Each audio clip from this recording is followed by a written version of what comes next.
bem-vindos ao programa Prevenir.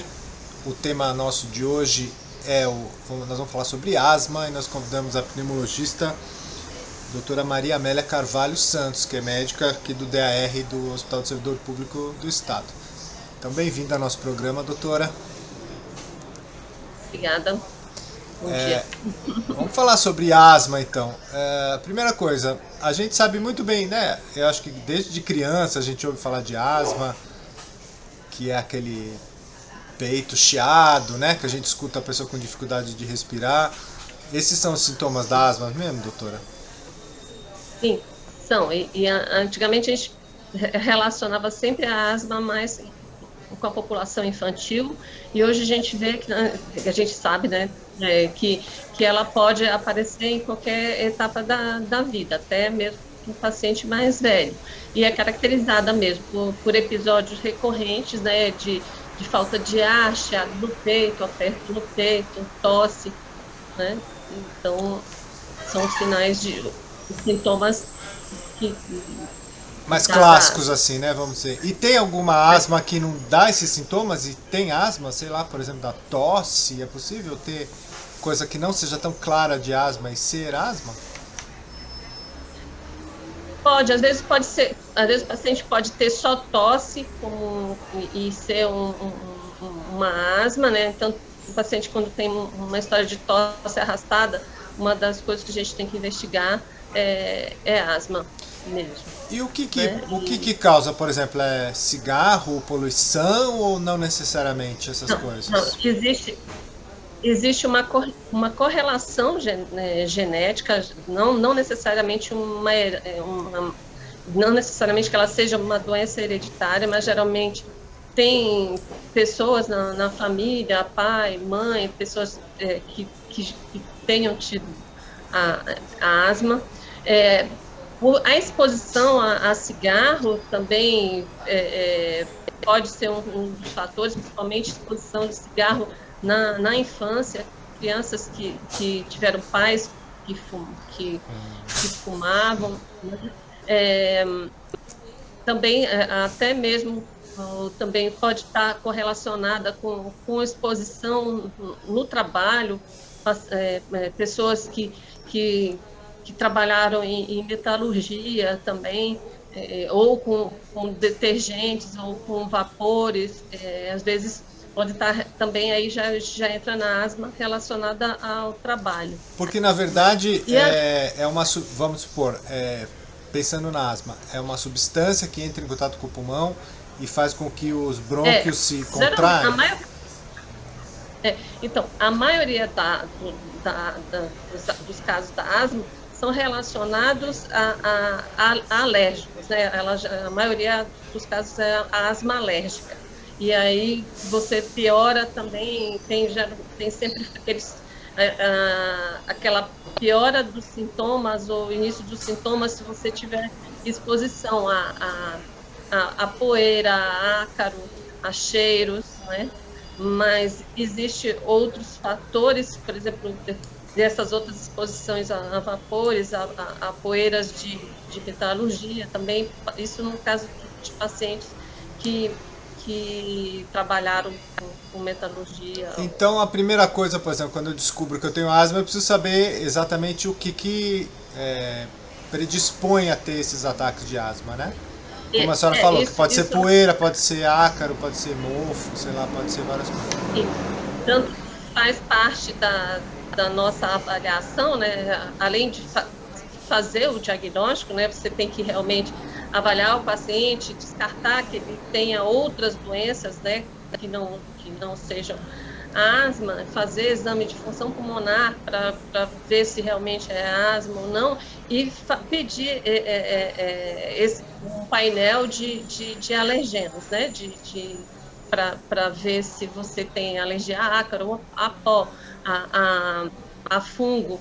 Geralmente a gente tem um painel que a gente pede da parte alérgica. Para descobrir o que causa. Também para ver. Às vezes são múltiplos fatores e você não tem muito como você digamos assim, você tenta fazer, é importante dentro de casa, você tirar cortina, tapete, tentar deixar a casa o mais limpa possível, para evitar certas exposições, mas às vezes também às vezes alérgico a tantas coisas, é é difícil difícil E aí, de essa lidar. pessoa vai ter medicamento sempre? É só a bombinha ou tem mais alguma coisa? Sim, hoje em dia o tratamento é voltado para o tratamento local, né? Antigamente, não, antigamente era bem difícil o tratamento e o controle. Agora, nos últimos anos, de 90 para cá, mais ou menos, começaram a surgir outras medicações e que têm ação local e menos ação sistêmica, né? Porque é importante também, algumas medicações que a gente usa, principalmente nas crises, podem ter efeitos colaterais, né? Tá? Podem levar a osteoporose, tudo que a gente, em crise, geralmente usa corticoide, né?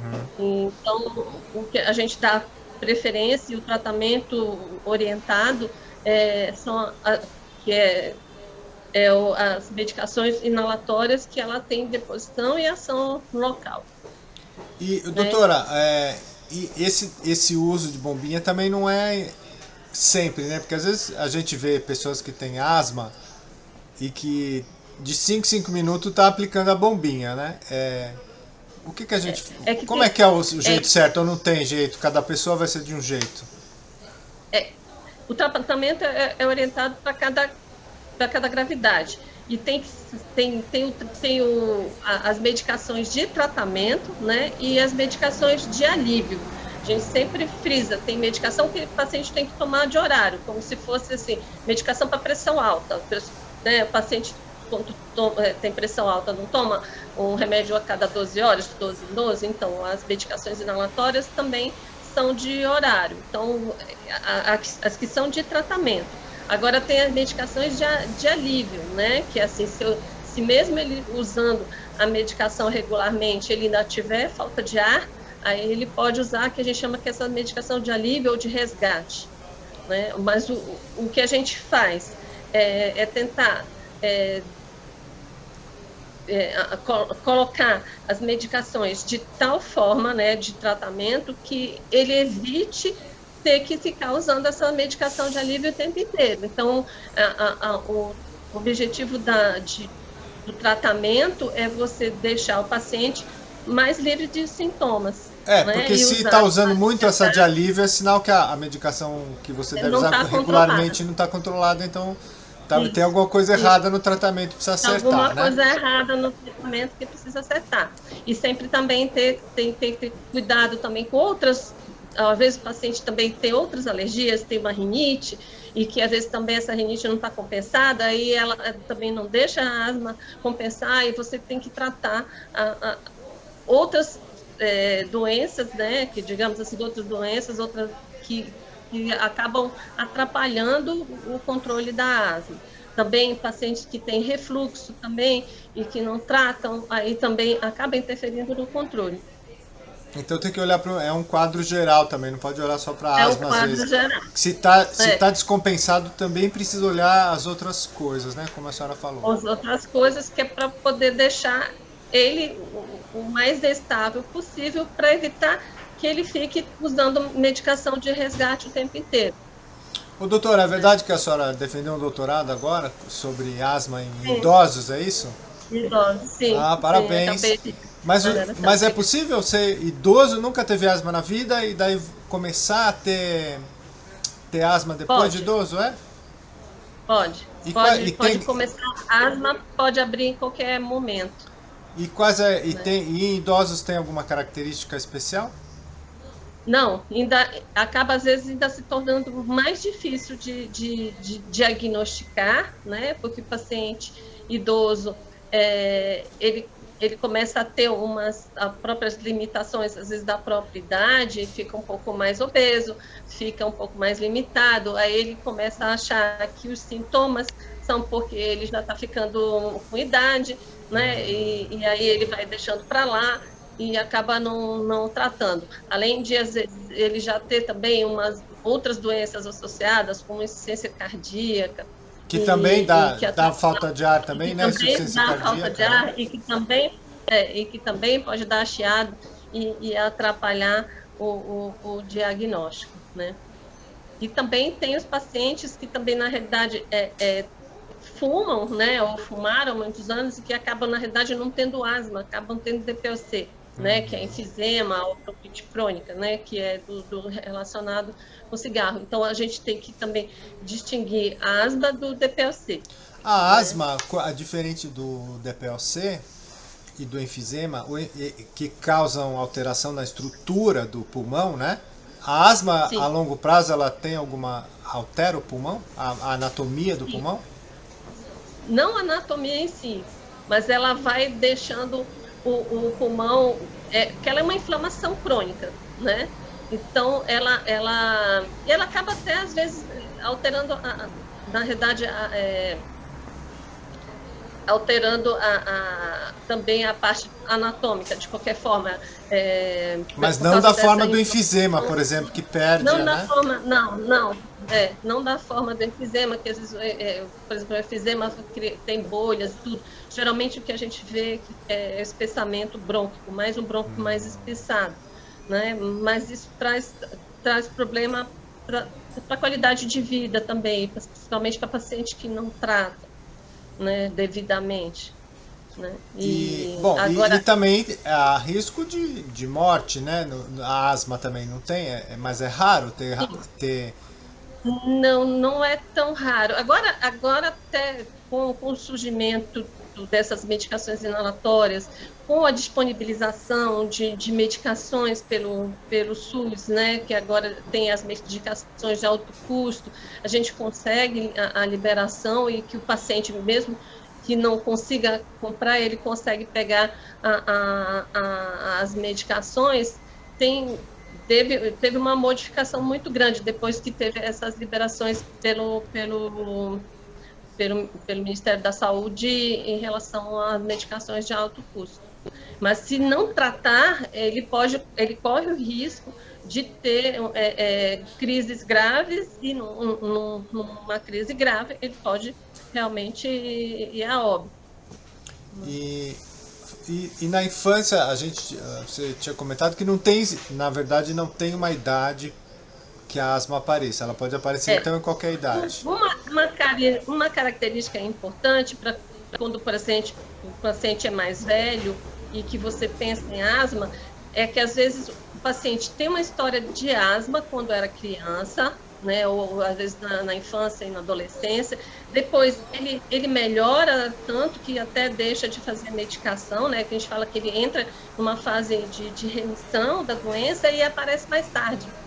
Né? Isso é bem característico de asma, que ela pode iniciar na infância, melhorar e depois ela volta a reaparecer numa idade mais velha também. Antigamente a Aí gente quando você tem essa história, você casa melhor, né? a, O diagnóstico. e atividade física, antigamente a gente ouvia falar, tem asma, precisa fazer natação.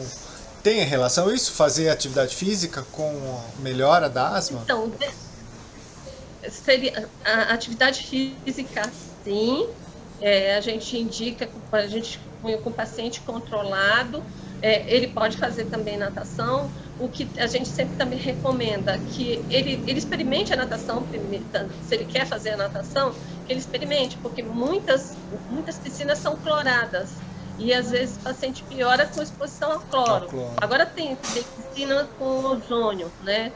Aí seria interessante, mas a atividade física é sempre Mas daí, recomendada na mesmo. verdade, quando falam natação, é qualquer atividade física que aumente a sua Qualquer, capacidade pulmonar, na sim, verdade, né? pulmonar, isso. E que melhore também a parte toda de musculatura, né? Também, que Então não mexa necessariamente de precisa ser só natação, pode ser qualquer outro tipo Não, de pode atividade ser física. qualquer atividade, sim.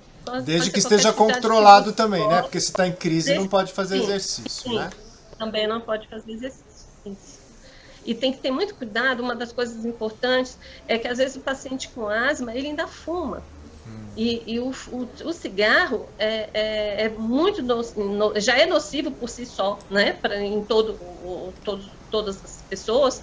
E paciente que tem asma é pior ainda, né? Porque você já tem uma inflamação crônica no pulmão e você leva ainda mais inflamação, né? Por causa das substâncias que tem no cigarro, e você acaba piorando. A gente sempre orienta paciente que tem asma e que fuma que pare de fumar, porque isso vai levar a uma piora e você, além de você ter dificuldade de alcançar o controle, né, da asma, ele vai piorar, né, com o tempo. Você vai precisar cada vez de mais medicação para que maiores doses de medicação para atingir o controle. Então, é fundamental parar de fumar. Tá ótimo. Doutora, então muito obrigado pela sua presença. O papo aqui é rápido, mas a gente enfocou coisas importantes aqui, né, para esclarecer sobre a asma. Então, muito obrigado pela sua participação aqui no nosso programa. Não, por nada. Obrigada também. Tá? Muito obrigada. E você que está assistindo, lembra de inscrever aqui no nosso canal. Assim, sempre que sai alguma reportagem, alguma entrevista, você fica sabendo na hora. Então, obrigado.